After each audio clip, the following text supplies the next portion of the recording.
All right, everybody, welcome to the Mansfield Buzz. Special guest today, Brad Horton. We'll be right back. Welcome to Mansfield Buzz with Jordan and Hurdy. Local business stories, let's dive in early. Jordan asks the questions, brings stories to light. Hurdy runs a tech, keeps production tight. Build trust in a town, discover and explore hidden gems and stores you never heard before. Community connection, that's what we're about. Tune in, join us, see what Mansfield's all about.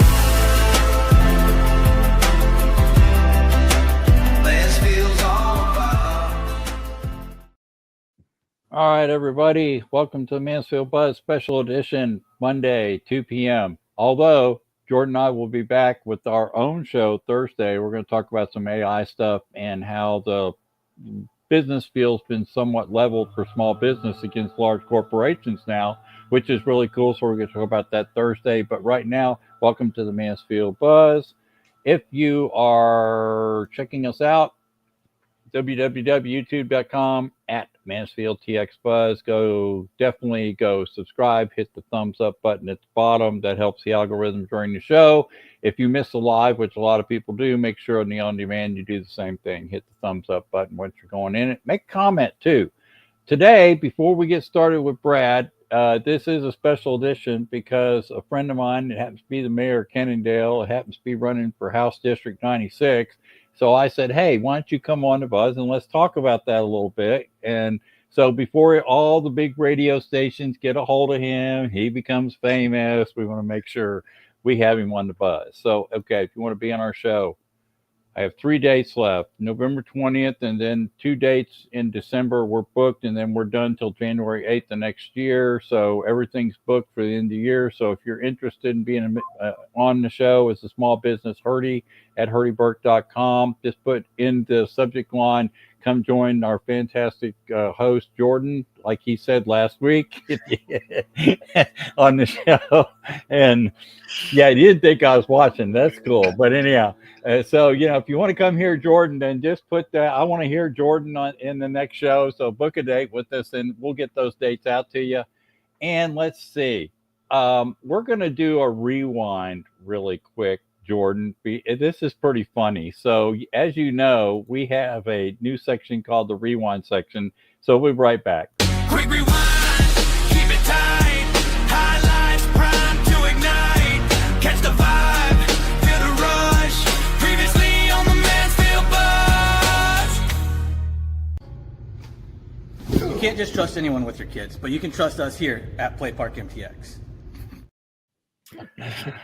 Okay, so that was Doug, owner of Play Park MTX down in Mansfield, Texas. And Jordan, being the creative guy he is, also has another one that's worth looking at. I can't wait to get these up on YouTube. But the bottom line is we want to support our local business. Been on podcast with us last week.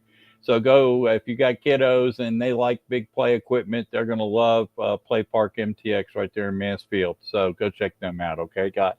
And I guess, Jordan, icebreaker time, man. Jump on it. And Brad, welcome. We're glad to have you. Thank you guys for having me, and congrats on the success of your show. It's great. It's really honored to be here. We're just to let you know, we're because we're local, we're now up to 215 subscriptions, which we're really happy about, and we're still averaging couple thousand views per 28 days. And so we're really happy with the progress of the business. So thanks for asking. All right.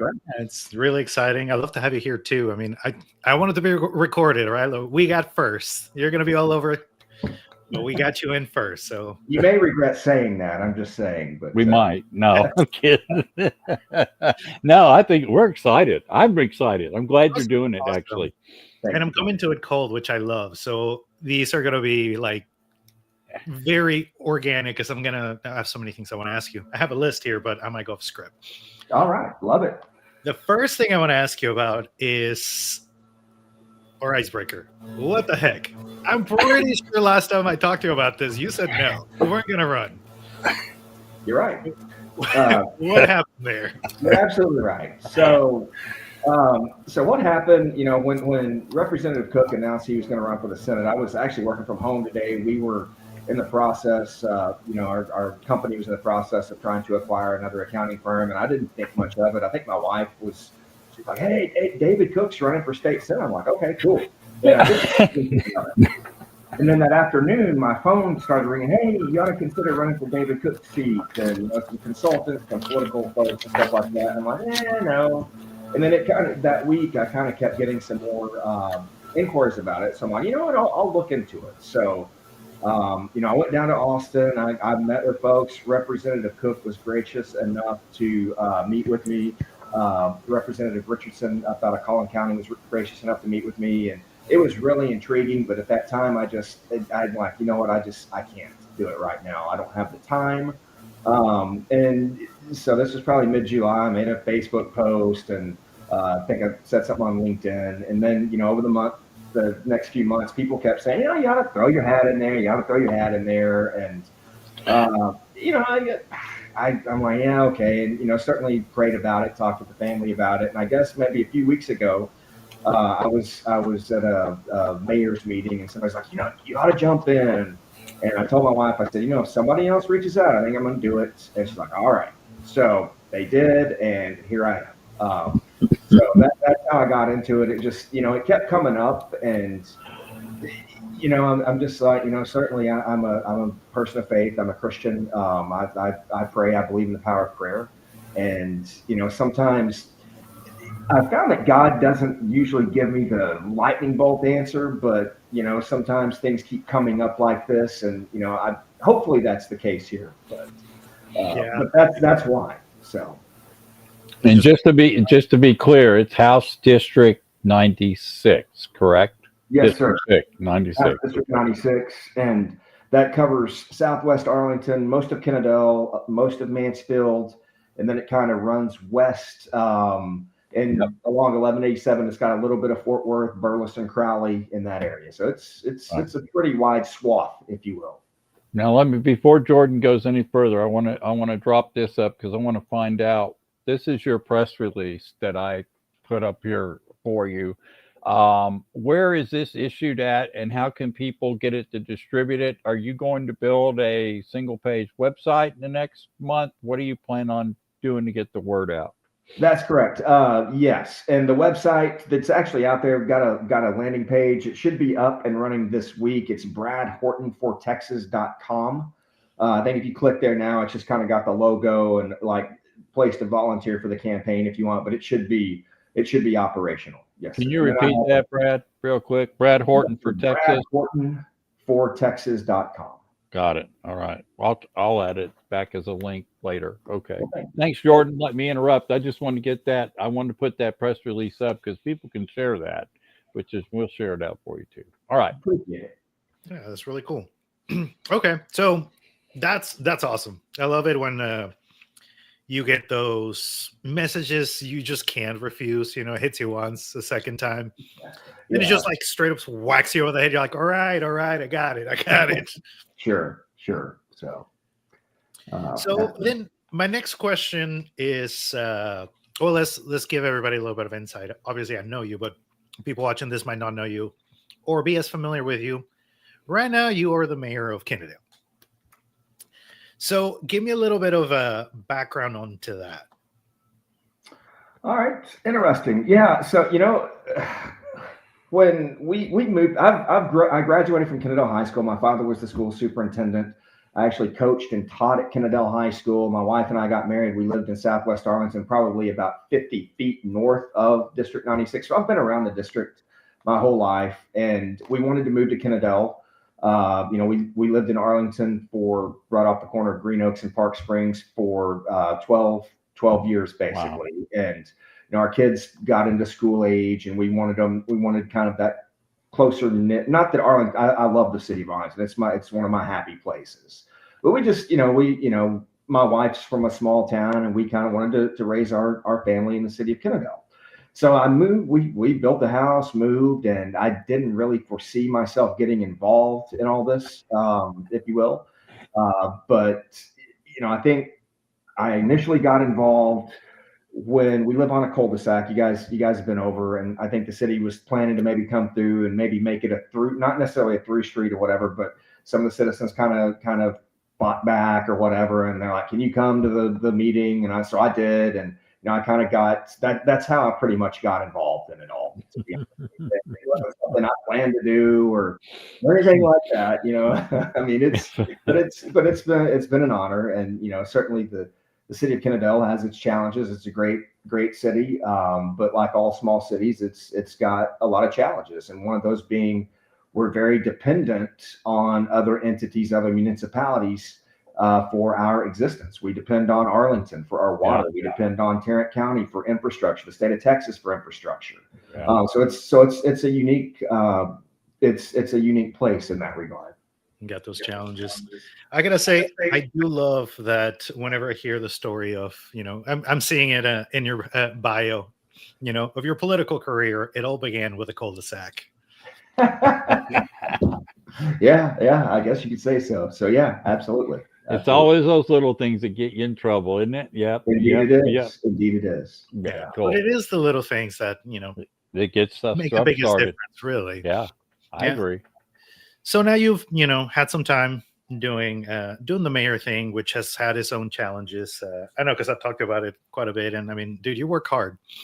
Because I've been there trying to help you with your business, and you're like plugged in constantly. So I know it's a labor of love is the only way I can really describe it, because it requires so much time and energy. And so an obvious follow-up question for that is, well, we know you originally said no, and then you said yes, but then why are you running for House District 96? Okay, that's a great question. So I think at the end of the day, it's when I started working, and went out in private practice, and certainly serving as mayor and being involved in the city of Kennedale, I do enjoy helping people, and if I can help make their life better in some small way, I really do enjoy that. It's funny, you're talking about being plugged in all the time. I went and spoke at the junior high career day last year, last May, and so I was asking everybody, how much do you think I make as mayor of the city of Kennedale? And some were like $300,000 a year, $100,000 a year. And when I told them it's $1 a month, everybody's eyes got big. Like what? But it is certainly it is time consuming. The phone's going off constantly. I try and go for a walk, and I enjoy people. I enjoy it. But yeah, I mean it's a full-time job in and of itself. But at the end of the day, I do enjoy helping people. And some of the issues that our citizens are facing, selfishly, I'm facing those as well. Our property taxes, our infrastructure, and as a small business owner. And so, I love the state of Texas. I think you guys know how I feel about the state of Texas, and it would be a tremendous honor to serve in this capacity. And, if it does not work out, which it very well may not, then, I'll support the Republican candidate, like I said. But it's just kind of this time, this opportunity. I don't think there's ever going to be a perfect season in life to do it. But it kind of kept coming back. So I'm like, you know what, I'll throw my hat in. I'll throw my name in the ring there. So that's why. Good. I love it. That's really cool. And I remember this conversation I had with you when we were talking about just the difference. Like, everybody gets hung up on the politics of just the entire nation. Yeah. And it is often overlooked just how much impact we can have in our local politics, local government, local everything, really. That's where the biggest change and the biggest impact that we have. And I like that you're taking this step. It feels like you're kind of like ready to head on to the next big thing, the next big change that you yourself can actually make a big difference on. Well, I guess that's up to the great people in House District 96, but you're right. You're absolutely right. And, that's the thing, certainly what happens in Washington, D.C. is very important. We should obviously vote for that. But what really impacts our everyday lives is, what goes on in your city, what goes on in your school district, state of Texas. I mean, everything from the water you drink to your roads, your police, EMS. I mean, infrastructure. I mean, everything. It's impacted everything. And what's I don't know if sad is the right word, but interesting is it has the smallest amount of turnout. The more local and close to home you get, the fewer people participate in it, and that's really where you can make the biggest difference. So yeah, and I think, and that's that's why some parties have done a good job of taking advantage of local over the years, right? Because No doubt. they use turnout as a way to get their way, and I think that I don't mean that bad or good either way. I'm just saying that's how you affect local. By the way, Brad, real quickly, for you that voted early, there's some really big constitutional Texas amendments being voted on right now. I highly recommend when you go to vote next week, if you didn't do early voting, go check them out, okay? Because some are really good for everybody, including homeowners. So that's really cool. All right. I just had to throw that in. I couldn't help it. I mean, it's happening. Go vote. Go It's vote. a live show. That's all I'm saying. Go vote. Yeah, I was talking to a lady who lives in Mansfield last week about it, and I think there's only like 3% turnout. You've got all these constitutional amendment stuff that, I mean, like, get out and vote. I mean, take the half hour, go at lunch or something. I mean, and again, I expect turnout probably won't be great, but I mean, this is a big deal. It is. So 17 absolutely. big deals. Right. 17. There you go. Not that I want you to sway anybody in a particular way, but is there any issues that you'd like to bring attention for people to Property tax. pay attention? In terms of what's on the ballot tomorrow, election day, yeah, absolutely. I mean, we got property tax issues. We've got some judicial things. We've got potential banning taxes on capital gains, unrealized capital gains. I mean, there's a lot of stuff. All the hot button issues that I hear when people come and they want to voice their concerns. A lot of that is on the ballot this time. So even infrastructure. And I mean, we can't go anywhere right now without being involved with construction traffic. So there's a lot of very good stuff. Water resources, everything. Real water, important. parental rights, Right. Which that's a big hot button issue right now as well. So Yep. You can go read them. They're all explained. So go dig them up if you haven't voted yet, but go vote. That was my point. yes, sir. Yes, sir. And not to plug in AI too much, but especially now, if you don't understand the some of the legal and just the way these things are written can be a little confusing. But now, Right. even with the LLMs that are out, like, tell it to me like I'm in 5th grade. Absolutely. The language on those propositions a lot of times it's like you have to tell, are you sure? Am I sure I'm doing the right thing? But yeah, so absolutely. Yeah, get an interpreter. All right. Yeah, that's how I feel from the stuff. Susan, we have a friend, she's a lawyer, and just all the legal speaks like, that's a different language. Indeed it is. Indeed it is. Well, thank you for that. That's I hope people listening or people watching this before, obviously tomorrow, can go out there and pay some attention, because it is important. But I want to put my attention back on you, because you are taking a big step. I want to ask you more about your plans, your platform. Give us a little bit of the rundown, because I know you didn't take this decision lightly. So I know there's a lot of thought in here.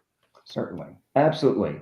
Well, I mean, at the end of the day, I mean, I'm pro-life, defending the rights of the unborn, pro-family. The legislature's passed some things that are very family focused, very pro-family, and certainly want to continue that. I think, at the end of the day, God has basically given us 3 authority structures in our lives and society. That's the government, that's the family, that's the church, and they all have their special place and everything. And sometimes when the government overlaps, sometimes we have issues. But certainly defending the family, pro family. I mean, families are the most basic building block of our society, if you will.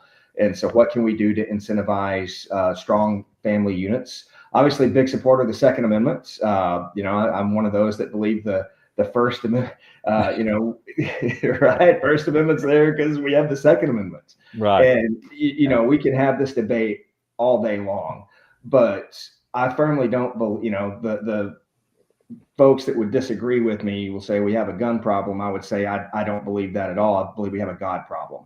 I think as a society, we have phased God out of the public arena for the past half century, 60 years, and we have a heart problem. And if somebody's going to want to commit evil and do evil, whether they can get access to a gun or not, I mean, they're going to do that. And I think one of the big deterrents of that is having a well-armed citizenry, obviously.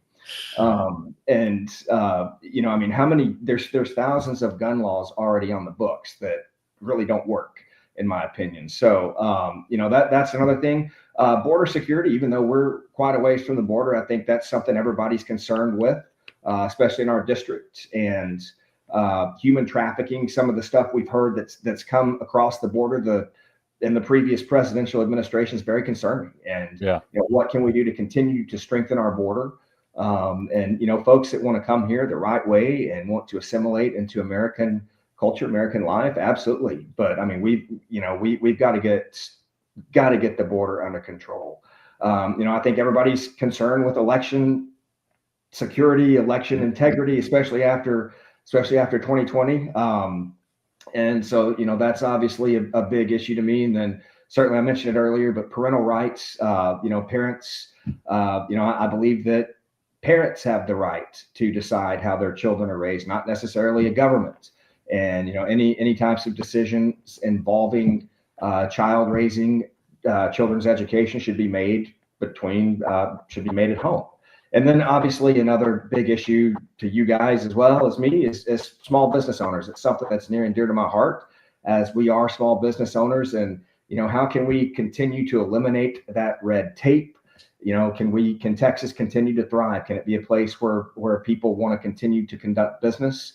What we've got now, can we make it better? And I think, at least as about a year or two ago, we had 1,000 people moving into North Texas every day. That's pretty staggering. And so that's leading into the infrastructure thing. Yeah. Can our infrastructure support this growth? And, so these are all hot button issues. And Brad, I can imagine there's so many things that have to be improved in this state long term. There has to be long-term thought. It can't be, let's wait till tomorrow. We've got energy grids that have to be upgraded. We rely on our energy as a sole state. We need to make sure we have backup resources. That's a big deal. AI, it takes up a ton of power. Yeah. And my concern is they're going to get priority over residential, and we're going to be left in the cold, literally. and the AI tech's going to buy off and get what they need to protect themselves. I'm really concerned about that. That's one issue I am going to really write my congressmen and representatives about. So absolutely. I think it's huge. I can't see us doing rolling blackouts forever, 15, 20 minutes, when we have the capability of taking care of this or starting that now.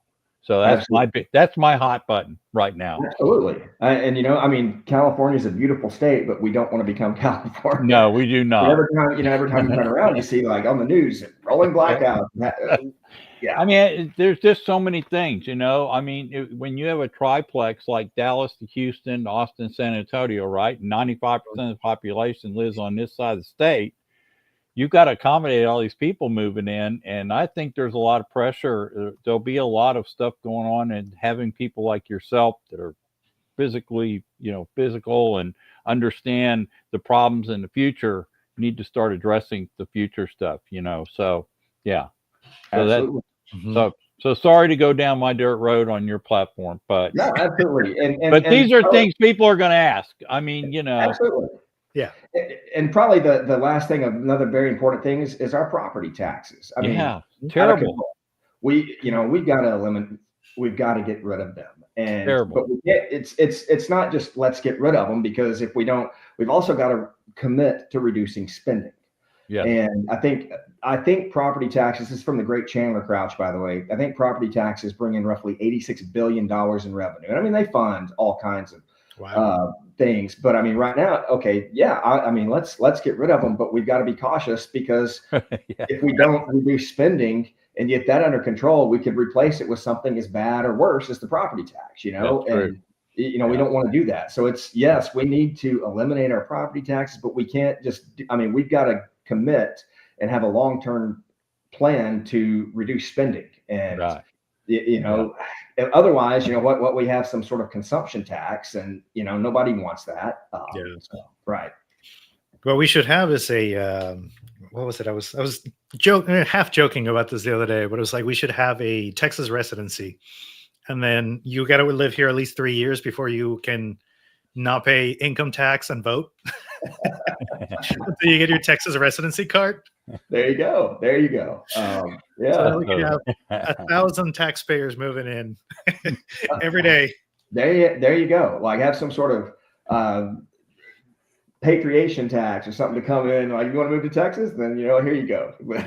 So Brad, how is the state of affairs? Is the state considered to be in pretty good shape right now, in your opinion, or is just some major corrections need to be done within certain areas, you think? Well, I think at the end of the day, I think the state is probably in a pretty good spot because I mean people want to come here, right? No, I get that, and I think that growth has helped us. I'm just Yes, but at the same time, I mean, like you mentioned, we've got to take some steps now to make sure that we can sustain that for everybody going forward. And another hot button issue, I think, in the next few years is going to be water. Do we have enough water to huge for everybody? Yeah, huge. That's a really good point too. Yeah, because it's kind of a dry place. Yeah, I mean, last week or whatever was the first time it rained and however long, so yeah, absolutely. Good. Yeah. Wow. Well, I think that covers a little bit of your platform. So we're gonna keep on going down more dirt roads, as Herdy calls them, or bunny trails. Just going here left and right. But the fun stuff. Yes, I know, right? And I could just really talk shop with you all day. But now let's get to the tough question, right? You're gonna get this one asked a lot. Why should we choose you? Well, I love it. So, at the end of the day, it's up to our great people to decide, and they may not choose me, and that's their right. But I think, in my instance, what I would say is I feel like I'm probably in this. I don't know Mr. Burgess, Ms. Flashman. I think that I've heard nothing but good things about them. I think I'm probably the more conservative of those. Of those candidates, and I know they're both very successful in their own right. I bring a certain perspective, having certainly done the work as mayor. We've actually lowered our property tax rate, and we've got a long way to go.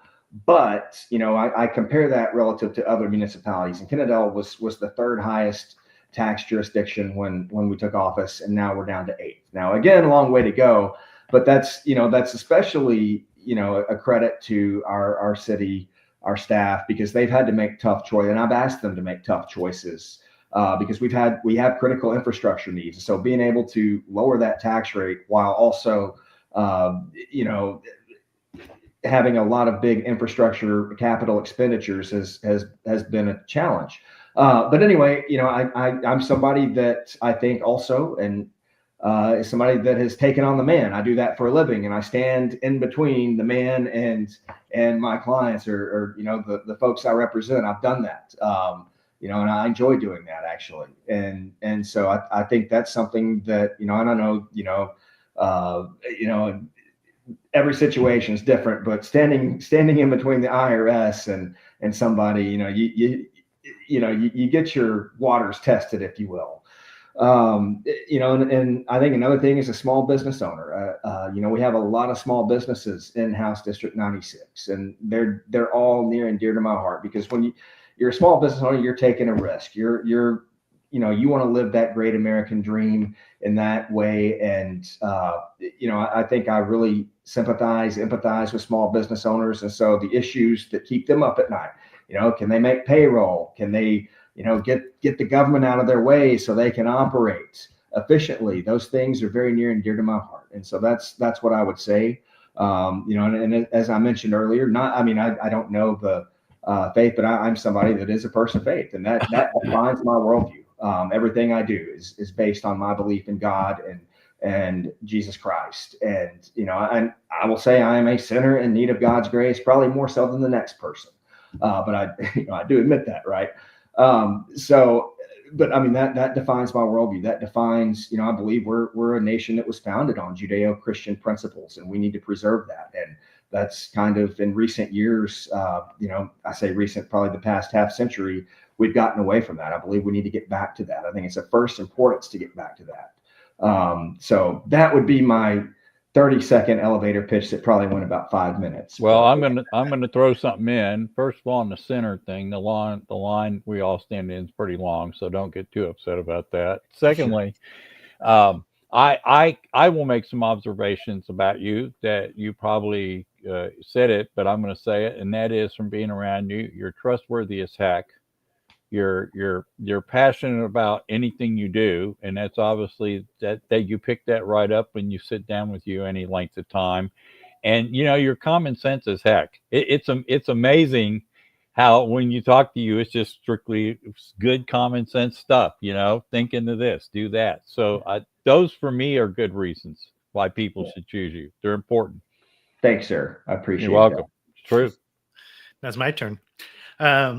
One thing I think you mentioned this, and I think is worth underscoring, is the experience that you bring, right? Like from your background, you've worked at the IRS, you understand that like space very well. And I find it fascinating that not only did you work at the IRS, wrote code for the IRS, and now you actively defend people from the IRS.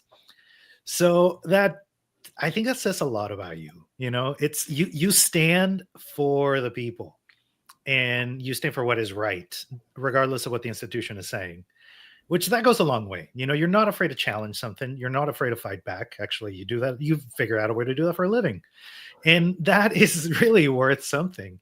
And another thing is that you are a small business owner, but not just a small business owner, but you started a business from scratch.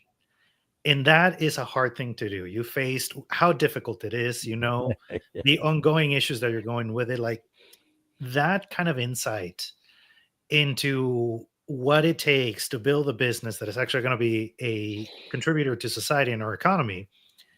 We should all strive to want to do that, but also knowing just how difficult it is and having that empathy for that journey is huge. And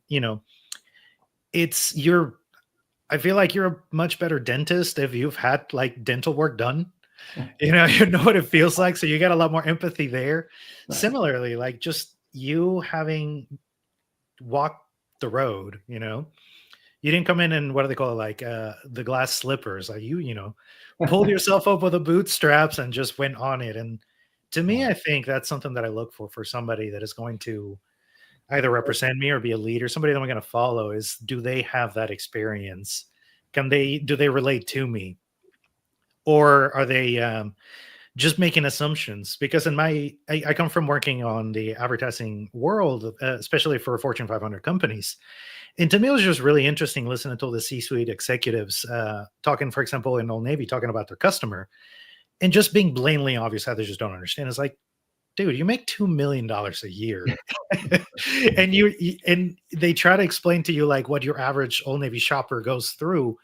And you can just see some glaring gaps in just common sense, but just because they don't have that experience. And you do have that experience. What it's like to be in this space. And I think that's a very powerful reason why we want somebody like you making decisions on our behalf. Excuse me. Well, I certainly appreciate those kind words, and I'll be the first to tell you, God really blessed our business, and certainly Wade, my business partner, is certainly a godsend. I think we complement each other very well, and I agree. So I mean that's been a big part of it. But I was kind of shocked that we were able to kind of be successful as quick as we were, and we're able to grow to that point, where we or in the acquisition phase or whatever. But I mean, I'll be the first to admit, I really thank God for blessing us. Cause I mean, honestly, if we'd have started out struggling, I probably would have been like, oh, what did I get myself into? And there's struggles with every business, but that one, like, oh my gosh, we have no clients, we have no business. That was fortunately something that we didn't experience. And, I really thank God for that. So. Well, and knowing people in this space, it helps too, right? You've got Absolutely. Some good connections within this arena you're going for. So I would think that that's a big help to have some support already established with some pretty key players. So that's awesome. Absolutely. All right.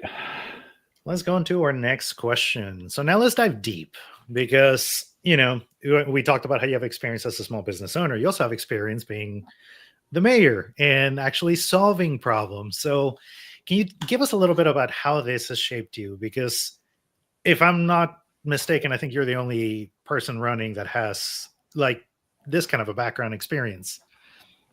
I think Mr. Burgess was elected as a constable. I'm not for certain, but I think he has. Certainly. But yeah, I mean, I think small town politics can be, a big I've deal. been investigated twice now. It's like I forgot about that. Yeah, ethics complaints. So I mean, it's just like you're just like. When I never experienced something like that, I'm just like, what is going on here? But yeah, I mean, it can be a little cutthroat. I mean, but certainly that. But I think just what we've been able to accomplish, and I credit our council, credit our taxpayers ultimately because they fund it all, right? But we have been able to lower our tax rate. When I first came in, we were having an issue with not really an issue, but we were trying to renegotiate our water contract. The city of Kennedale gets 90% of its water from the city of Arlington. And, and this goes back years, but the city of Kennedale has kind of been maybe not the best partner to deal with the city of Arlington. I think Arlington was kind of at the point where they were fed up with it. And we're kind of like, so I mean, it was really took some work to get that done and get that accomplished. And again, I credit our current folks in there. I mean, for doing that. But then like infrastructure, having to go out and go to bat really for our citizens to get funding to do that, because we're at the end of the day we're a rooftop community, and most of our very large portion of our property taxes are coming from our citizens that fund the city. So we are dependent on, external entities like the county, like the North Texas Council of Governments, like the state to help fund our infrastructure projects. So, I've gotten really, I don't know if comfortable. I don't know if you ever feel comfortable, but like really trying to go out and, hey, can you give us money here to help? And I couldn't say that as a Republican, obviously, but right. But I think just having that experience is something that's been very beneficial. And and I mean, you've got 5 duly elected council members, and they were not elected as robots, so they've all got their concerns from their citizens that they represent. So it's trying to get on the same page with everybody and move our city forward. And it's been an education, I'll say that. So, but very, very rewarding as well. So, I think it's kind of interesting, those challenges that you go through from inside cities. You just reminded me of a story back when I was executive director of President Deep Ellum, when I had to go and sit in a large room at the Capitol down in Austin to get a bike trail approved from an old railroad bed that was pulled up that was going to connect White Rock Lake all the way down to Deep Ellum.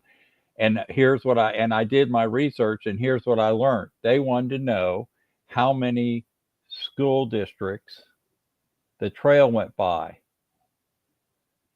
And I learned that little thing. And when I went and presented, I made sure I highlighted that consistently. And we ended up getting approved for that about 2 months later for all the funding for that trail. So you have to know, right, Brad? You have to kind of dig into what people think's important, right?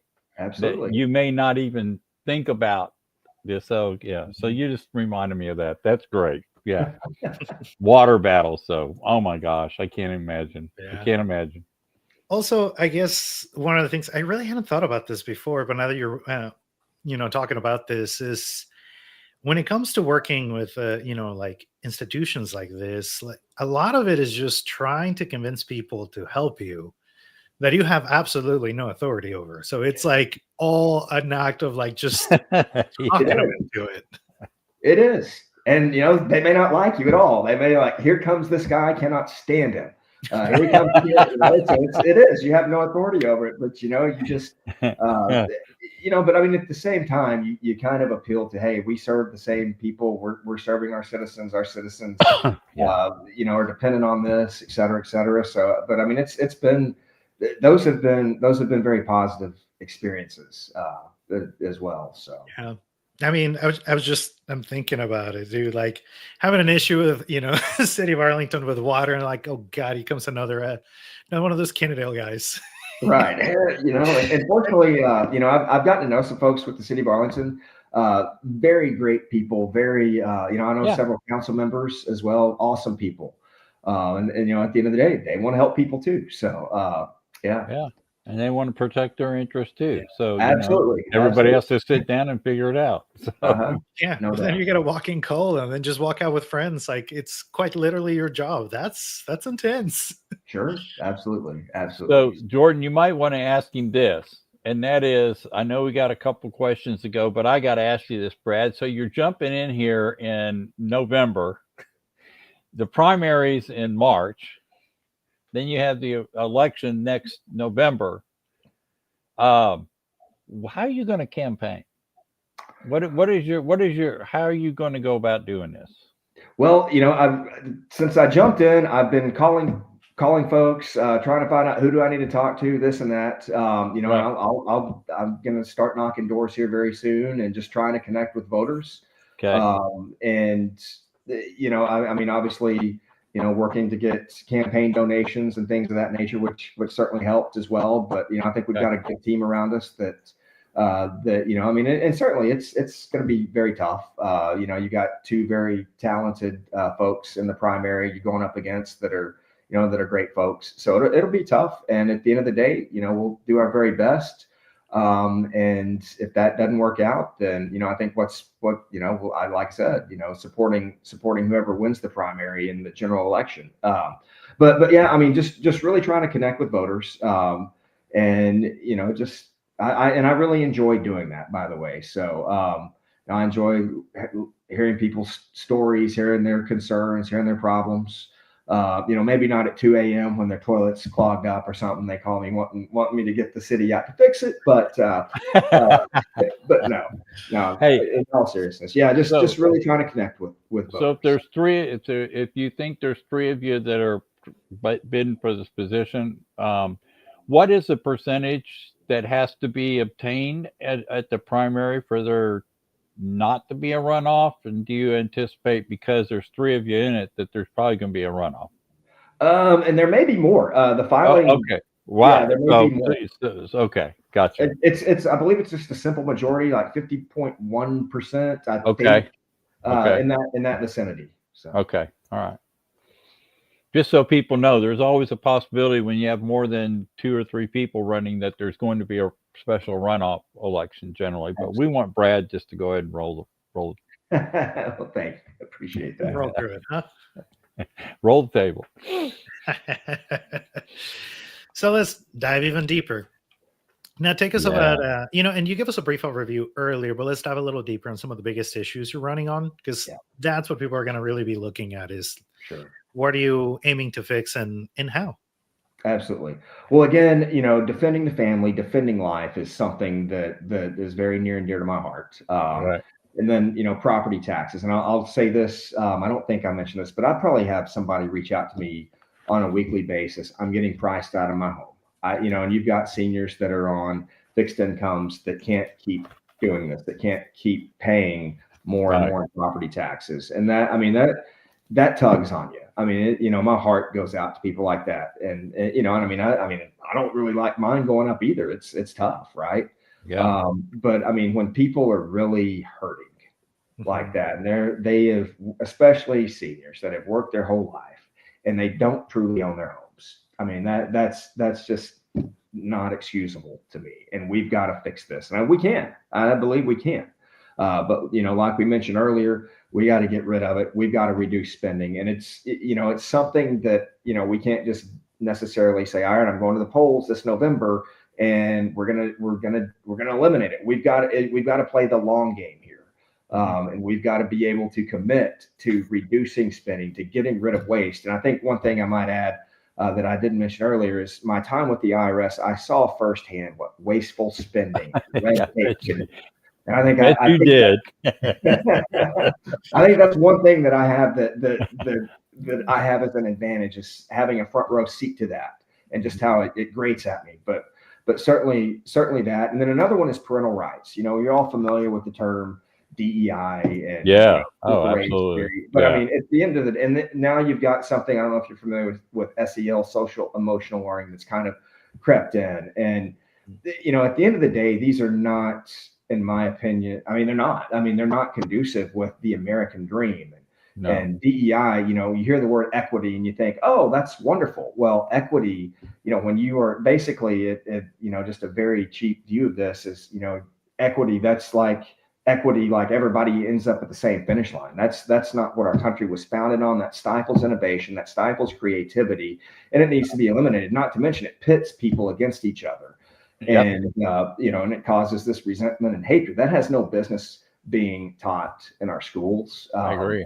And my wife's a school teacher. And that is no disrespect to our great teachers out there. That's no disrespect to our administrators. This is happening like at the TEA level and stuff like that. And it's got to get out of our classrooms. It's got to get out of our society because it's not conducive. It's not conducive to the American dream. And then, social emotional learning. I mean, I've seen it at the elementary level just from what,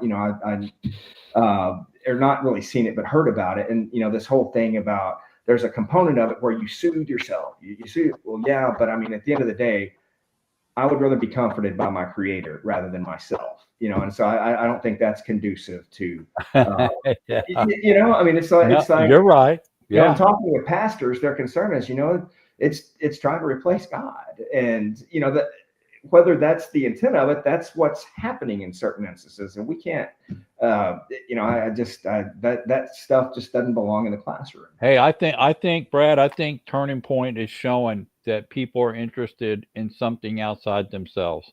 Absolutely. Whether whatever they call that. For me, it's born again Christian, but I will tell you that I know for a fact that there's a youth movement that's really reaching out to find something outside themselves because they've been so deceived. And I think we're starting to see some good things out of that, and I think you're hearing more people talk about their faith a little bit more because they're not so scared anymore to admit what side of the fence they're on. Right. And I think that's important. And I think whether you lose an election or not, you have to stand your ground on what you believe. Because if you're scared to tell people what you're going to believe, then you just let the chips fall where they may, right? I mean, if you don't win and it was based on the fact that you had faith, so be it. Right. So be it. You stated your thoughts, your opinions, and where you stand in life, and you're proud to say it. So for that, I think we're seeing a turnaround of that. That's not to be it sounds like I'm being high and mighty here. I don't mean that. I respect everybody where they're at, but I just think there's some spiritual aspect that's been ignored for a long time. Absolutely. Whatever that is for people, Absolutely.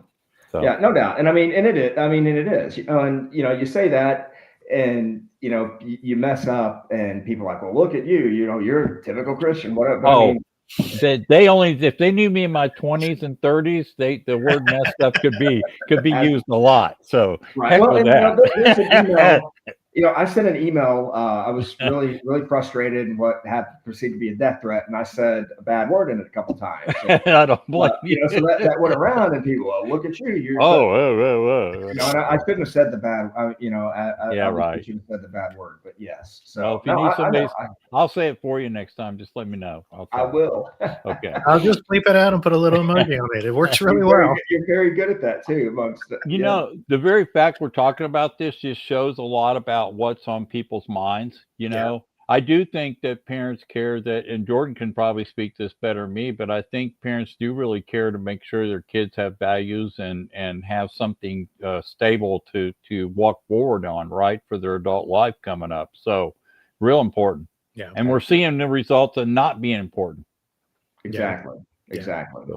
Yeah. But Brad, I love that you're, facing it on, not afraid to bring it up, and and especially bring it up with schools. That's a big one that I think, like, when is it enough? When is it too early? It's just all of it just being shoved in there and so fast, like not even having a second to think. It's like, well, like, is this really the path we want to go down? Absolutely. And, just having the guts to speak up about it. Like, that's great. Wow. I appreciate that. I mean, and I mean, that again, that's no disrespect to teachers. I mean, they Yeah. are very important people, and that, and our most administrators, I think, are great folks as well. But what we need to take charge of what is what our kids are learning, right? I believe that's our parents' responsibility. And for the longest time, I think more local control is obviously needed, because you don't want, and I tell people this all the time too. You don't necessarily want somebody in Austin that's never been in a classroom deciding what your kid's learning. Or when I was with the IRS, and people in California didn't like how things were taxed in Texas. By the way, I'm like, well, you don't want somebody in DC sitting here that's from Delaware or whatever making decisions for Texans and whatever. I mean, so the biggest decision makers should be the ones that are closest to the situation, in my opinion. Agreed. 100%. Just not too different that we've talked about local elections, right? Like, let's take action within our communities or children, our schools, and just do something about it and empower people. Like, because that's the thing too, right? Like, nothing against teachers. A lot of these teachers is not even their choice. Sure. Oh, absolutely. This is a mandate. You must do it. Right.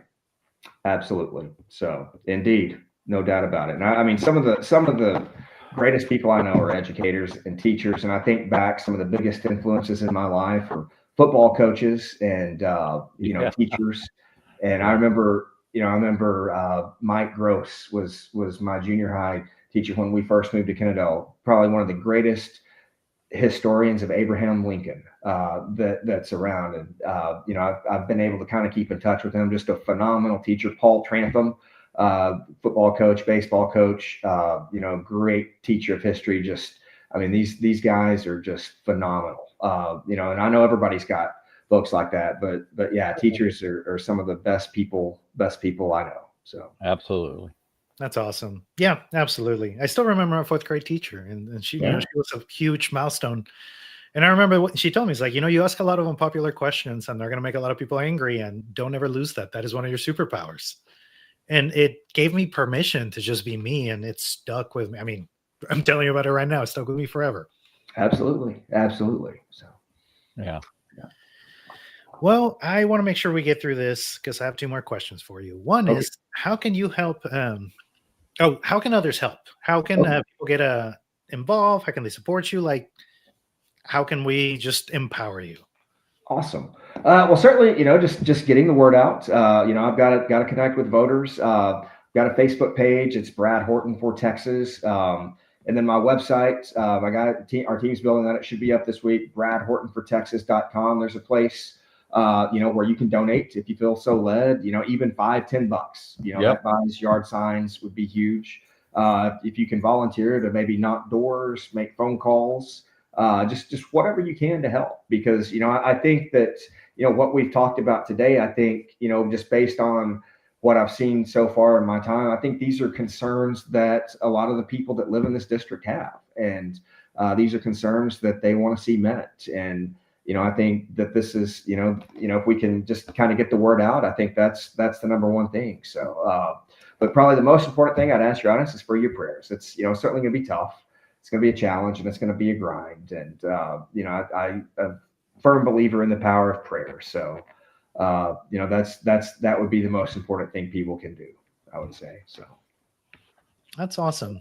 Also, for people watching this, another way to help out Brad here is engage with his page on Facebook. Go in there and post comments, share it, like just engage with his content. Social media is now a huge distribution channel. Go in there and just likes work, comments work even better, shares even more. And that will be almost as good as you going down and talking to somebody about Brad. So if you feel inclined to go talk to your neighbor about him, and a little step below that is, just share one of his posts. Absolutely. That would be great. That would be awesome. So, and my last question for you, because I'm a big champion of thinking big. I know this is not a done deal. This is you're running for this. There's a lot of worthy candidates, and we're a year away. But if this works out, what does this look like for you if it works out your way? if it works out my way, then I guess that would be one of the greatest honors of my life, being able to serve in this capacity. Obviously, you spend a lot of time in Austin. I mean, probably shouldn't say this, but I might catch a UT basketball or baseball game. Yeah, you probably will. No, but I mean, just no, you're I think kidding. being able to help people and make a difference on property taxes, because we again, I know I've said that, but it's out of control. And being able to help with stuff like that, help with infrastructure, hopefully make people's lives better, makes all of it worthwhile. Because you get attacked, you get I get sometimes I've been at a ball game and somebody but that's all worthwhile when you can do something to help somebody. So yeah, I got accosted at the mall one time too, actually. But yeah, so. The price you pay, right? Yes. No doubt. Well, that's so true, man. Like if you can keep somebody in their home, because that's so true. Fixed incomes, things are getting more expensive, and if you could do something to help that, somebody has already put so much work and has contributed to society through all their tax contributions for a lifetime of work. And if you can help them keep their home, like just be a little bit more comfortable. And I would even go further in that and say, look at what rent's doing to folks too. People took advantage of inflation and they're not willing to go back, because once something's raised, they hardly ever lower it. You know what I'm saying? Exactly. And people are struggling on good income jobs just to stay above the waterline, so to speak. So there's a lot of stuff to work on, and you're on the right side of the fence, my friend. Well, I appreciate it. And we'll see how it goes. So yeah, that's good. So Brad, thank you. Thank you guys. Thank you for having me on. I'm working double time this week, Well, so. the cool thing is you put up with our in between answers, but we'll get you a copy of this. I'll get it set up tonight and get it all optimized for you, and we'll get it out to you so you can share it. And Jordan can pull some 10 or 15 clips that you can start sharing out to get the word out. That's how we can help, and we'll definitely get once your page is up, please remind me. Okay. And I will put that back up in the description once it's live. Okay. Will do. On the YouTube channel. So there you go. Jordan, anything? I mean, not really. Brad, is there anything we haven't asked you that you want to leave with? Honestly, I just, thanks everybody for tuning in.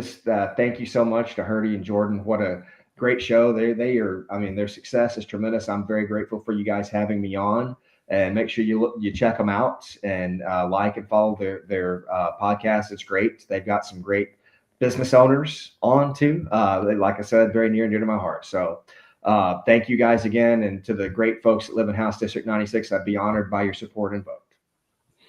Thank you, Brad.